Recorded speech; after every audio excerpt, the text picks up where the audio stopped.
Welcome to this little presentation about the natural language understanding component of spoken dialogue systems. First of all, let's get started and explore what a spoken dialogue system is. And I'm pretty sure that you already know because you are probably already using one, for example through your Google Assistant on your Android phone. But there's more than Google, of course. There's also Amazon. And Amazon was actually one of the first who brought this concept of voice assistants or spoken dialogue systems to the broad public and the mass market. So it started with these Echo devices, just a smart speaker that you can talk to.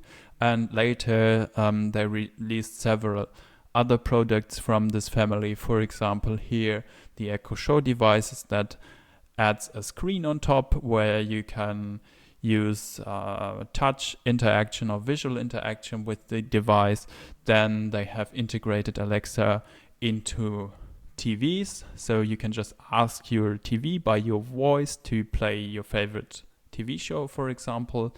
Then they have brought, and that's their latest development in the Alexa family, they have brought Alexa to the car, and you can, while you're driving, interact with your Alexa device and research information on the internet or call your friends or whatever. There are, of course, as mentioned, other companies who also deal with this. Google Assistant in their Android platform, their smart speaker edition of Google Assistant is called Google Home or Google Nest. And of course, there's also Apple as a big player in the voice assistant market with their Siri integration in the iOS platform and their HomePod device that we see here. So now we have a great overview about all these devices, but let's find out how they work. A spoken dialogue system consists of a pipeline of multiple components. And to explore this, let's start with a demo. Alexa, how is the weather in Berlin? Currently, in Berlin, Germany, it's 6 degrees Celsius with cloudy skies. Today, you can expect lots of clouds, with a high of 7 degrees and a low of 5 degrees. All right, thank you, Alexa. So what has happened under the hood while we demonstrated you this little example? First of all, I said, how is the weather in Berlin?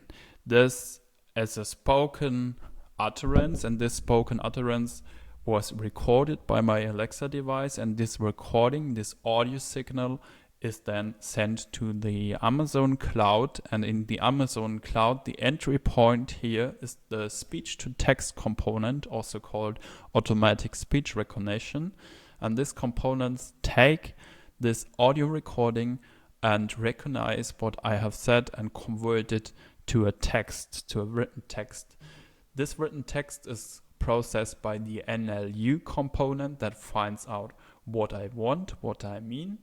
And after that, this is put into context by the dialogue management. In this case, it was not really a dialogue, but in more complex cases, it could be a dialogue, and you need to refer to the context of the utterances. That is done in the dialogue management, but that's not really relevant here.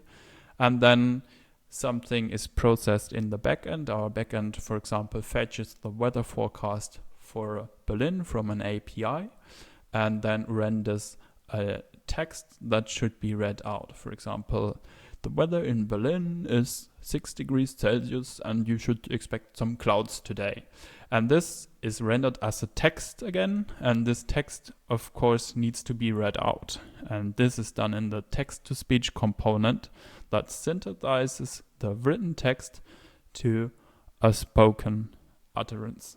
And this spoken utterance, this audio stream, is then sent back to my Alexa device that I have here on my table, and the Alexa device just plays back this audio recording, this synthesized text.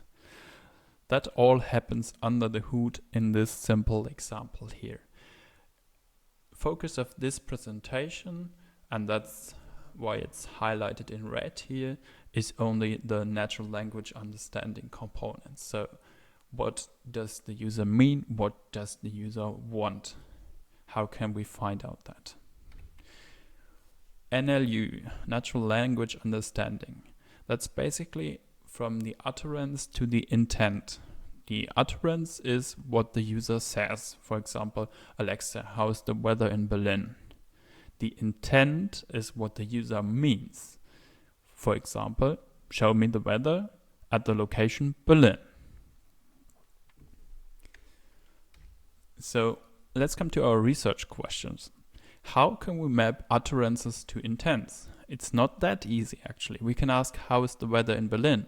But we can also ask, can you please give us the weather forecast for Berlin?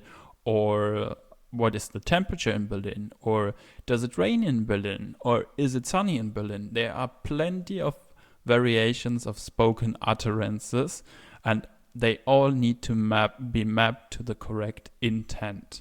And this task is called intent classification. And then, apart from that, we have a second problem or a second research question. And that question is, how can we find the slots, or also called entities? The entity here in our example is the location. We don't want to know the weather at some place, but we want to know the weather in Berlin or in Munich or in Hamburg. So except for the fact that we need to find out the intent, so that somebody wants to know the weather, we also need to get the variable, namely the location that the user is interested in to find out the weather forecast. And this task is called slot filling, or also called entity recognition. And as you probably remember, there is also a video by a different group about the named entity recognition task that will provide you with even more info than we can do here in this little presentation. So let's try to tackle these research questions. First of all, let's just explore the intent classification. In intent classification, we have a bunch of utterances and we need to map them to an intent. So we send an utterance into a classifier, and the classifier says us what intent, let's say class label we have. So if we send what is the weather into our classifier, it should return the show weather intent. If we say book a flight to New York, it should give us the book flight intent. If we say please call my mom, it should give us the call mom intent. That's the general idea of intent classification, and that's of course valid for any classification task in NLP. So sentiment analysis and text classification in general work like this as well. How can we solve this? By machine learning, for example. The idea behind a machine learning algorithm is that this algorithm learns from examples to predict a class label, or in our special case here, to predict the intent of the user. So our input, our training data here in our table are examples of sentences or utterances, and our target, our expected class label is our intent. So how is the weather is our utterance, our class label is show weather. What is the weather like in Berlin is also an example for the show weather intent. Give me the weather forecast for Munich is also an example for show weather. So all these three sentences, all these examples are examples for the same intent. Here we have two other examples for another intent. I would like to fly to New York City tomorrow. That's more a book flight and not a show weather intent. Can you book me a flight is also clearly the book flight intent. So this is how we can train a machine learning based intent classification system. And now we will complete the puzzle by looking at the slot filling or entity recognition. Slot filling can be seen as a word level classification problem. So what we just did with intent classification, that was that we just took a complete sentence and classified that sentence and got the intent. And here in the slot filling task, we need to classify each word token.